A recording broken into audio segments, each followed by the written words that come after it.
Hello everyone, this is me, MJ, and I'm just glad to be a part of tonight's episode, just sharing my heart with you and how I came to be. Come through many stormy weathers, some lonely nights, some difficult times in life. Growing up, I was raised in Church of God in Christ, Kojic Black Pentecostal. Um,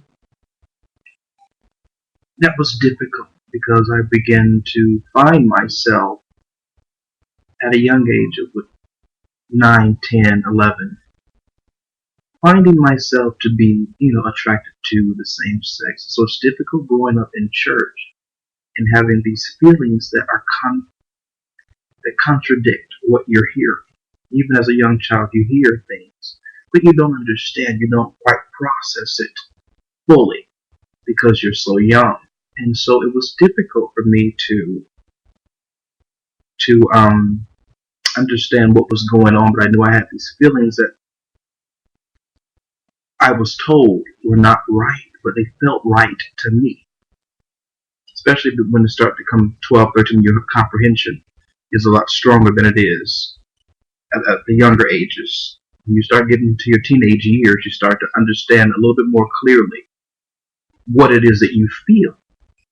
And so I had to really come to grips with what I was feeling on the inside and really understand that has to be a part of my psyche, has to be a part of my development, a part of who I am. Regardless of what anyone else says, this feels like a very real and valid part of me that I cannot ignore. And so it was very difficult because I was in the church singing. I was a very much part of ministry. I was on the praise team singing, you know, music ministry, whatever, what have you. And so it's very difficult going through all of that and then to come to a place in your life and realize that you're at a threshold, you're at a crossing, and you're not sure what to do about it. And that is the point and place that I speak to you today. Because I want you to know and understand that I know you're going through what you're going through in life, the misunderstanding, being misunderstood. There may be some bullying. I was bullied somewhat when I was in my younger ages. When I was in, I would say, elementary, somewhat junior high. And so I understand what it's like to be and feel different and to be different, and not know what to do with it or who to talk to about it. And so I feel compelled to do this message to let people know that you are great, that you are wonderful, you are loved. And if nobody else says it, I love you. If nobody else says anything to you about who you are and validates you, you are validated because God loves you, the God of love. I'm not talking about a God that hates because he doesn't hate. Not the God that I serve. He loves you just the way that you are and wants to take great, excellent care of you. So don't harbor hate and bitterness and resentment toward anyone. Learn to love and validate yourself. Don't ever look to others for validation. Never look to others for the kind of love that you can give yourself.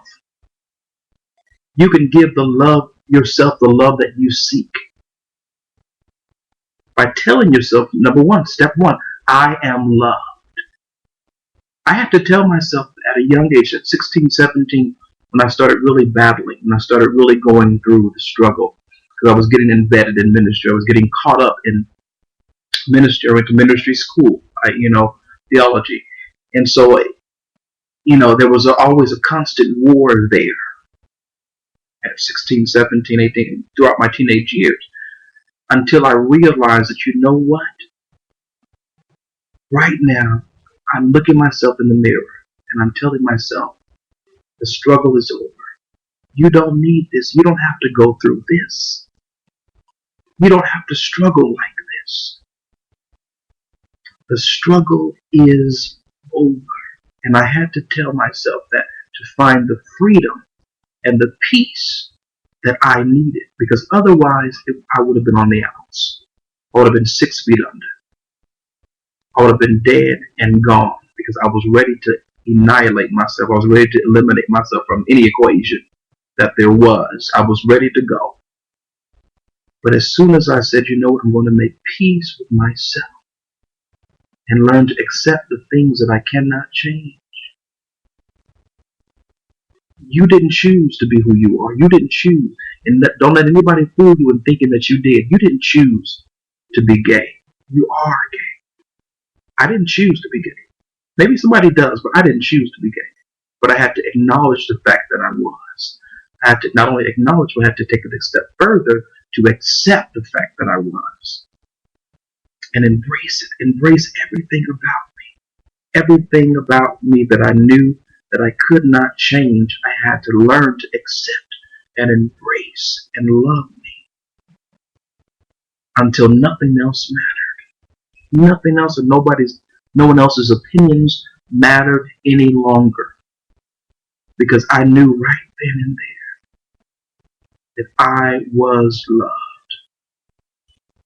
Because I knew that God loved me, because as soon as I learned to accept myself and walk in total truth and victory, the presence of God grew even stronger in my life.